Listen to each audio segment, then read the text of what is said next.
irmã, meu irmão, continuamos o caminho quaresmal. Queremos celebrar as festas pascais com o coração purificado. Acolhemos as indicações dos exercícios quaresmais, esmola, jejum e oração. Estamos dispostos à penitência, que fortalece o coração e nos coloca mais firmes no seguimento do Evangelho de Jesus Cristo. Ressoa em nossos ouvidos a palavra da profecia de Joel. Rasgai os vossos corações e não as vossas vestes. Que a escuta diária da palavra de Deus ajude você e a mim a nos convertermos e promovermos o cuidado com as pessoas, com os irmãos e com as irmãs, e com a criação ou nossa casa comum, expressão da nossa comunhão com Deus que nos chamou à vida. Prepare-se para escutar a palavra de Deus, orando comigo. Trindade Santa, Pai, Filho e Espírito Santo, vós vos revelastes Deus da palavra, quisestes dialogar com a humanidade, de modo especial por Jesus, o Verbo encarnado. Queremos escutar, acolher e meditar vossa palavra. Derramai em nós o espírito de amor. Concedei-nos um coração que escuta, pondera, discerne e escolhe em conformidade com vossa santa vontade. Enchei-nos do ardor missionário para dar testemunho da luz, a verdadeira luz, Jesus Cristo, luz do mundo. Fazei de nós servidores do vosso reino e operários da fraternidade. E deixai a Senhora Auxiliadora nos acompanhar nos caminhos desta história, inspirando-nos o cuidado pela vida e a promoção da paz. Assim seja. Amém.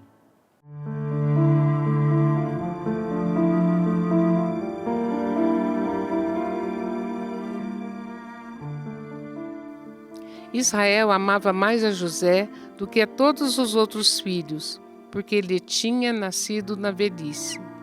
E por isso mandou fazer para ele uma túnica de mangas longas.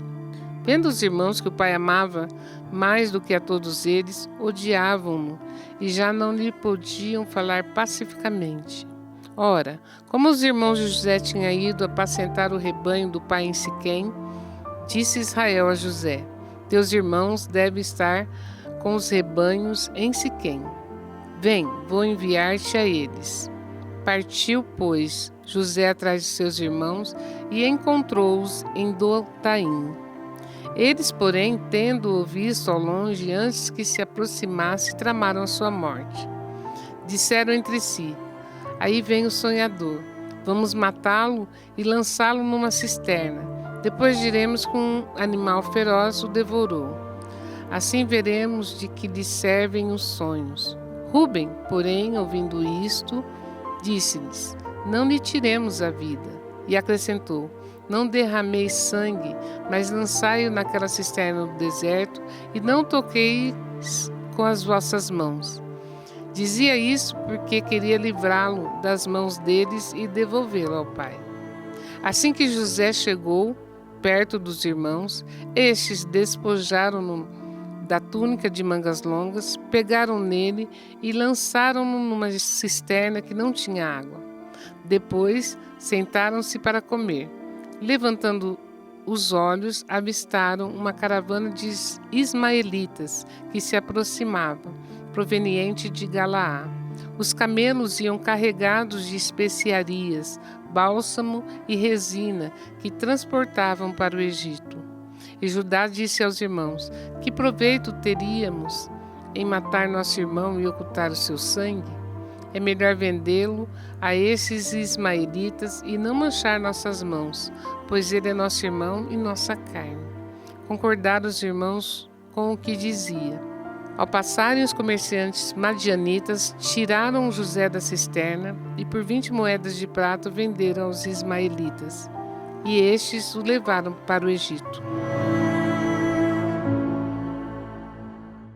Prezada irmã, prezado irmão, o trecho de Gênesis, hoje proclamado, narra um dos eventos mais dramáticos na história de José, com implicações teológicas profundas.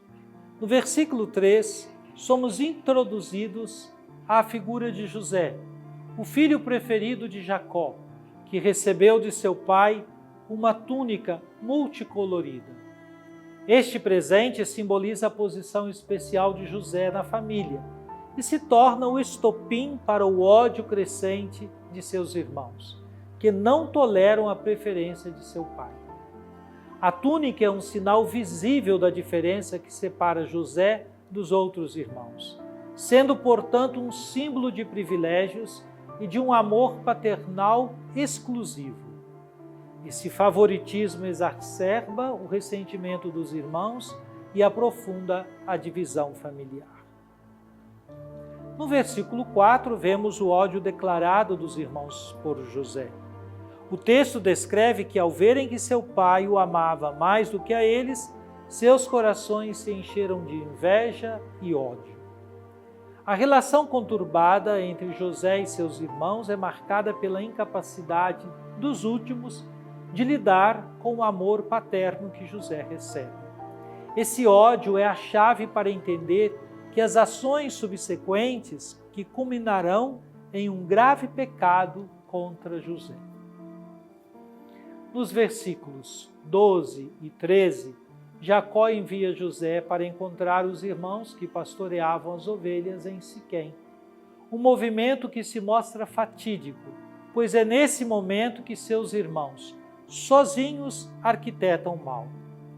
A decisão de Jacó de enviar José pode ser vista como uma demonstração de confiança, o que sublinha a bondade paterna, mas também evidencia a ingenuidade de Jacó ao não perceber o quanto seus filhos eram consumidos pelo ódio. A ausência de Jacó torna José vulnerável aos seus irmãos invejosos. Nos versículos 17b a 28, os irmãos, ao verem José se aproximando de longe, tramam inicialmente sua morte. No entanto, Rúben, o irmão mais velho, intervém para impedir o assassinato e propõe que o coloquem numa cisterna. Esta tentativa de salvar José é frustrada pela ação de Judá, que, ao perceber a chegada de uma caravana de ismaelitas, sugere que vendam José como escravo, reduzindo sua vida a um simples objeto comercial. Os 20 ciclos de prata pagos pela venda de José representam um valor mínimo atribuído à sua vida, um sinal de desprezo e de traição por parte de seus irmãos. Assim, o ato de vendê-lo se configura como uma profunda injustiça e uma quebra de confiança familiar. Teologicamente, este episódio pode ser interpretado à luz da providência divina.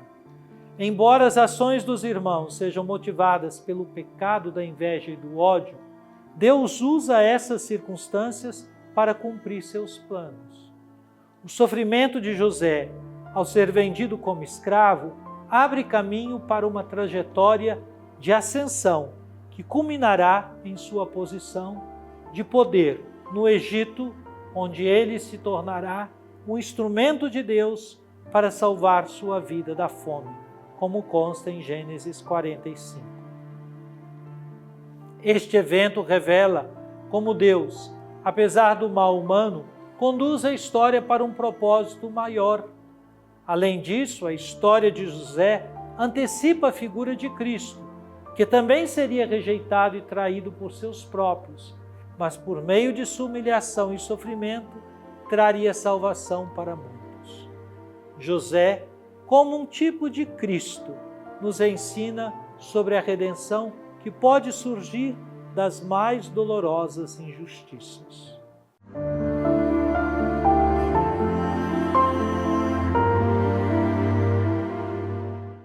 Oremos. Ó Divino Pai Eterno, tendo ouvido e meditado a palavra sagrada, concedei-nos dar testemunho da luz do vosso amado Filho, Jesus Cristo, nosso Senhor. Ele que vive e reina convosco na unidade do Espírito Santo. Amém. Venha sobre você, minha irmã, meu irmão, e sobre sua família e sua comunidade, a bênção de Deus, Pai, Filho e Espírito Santo. Amém.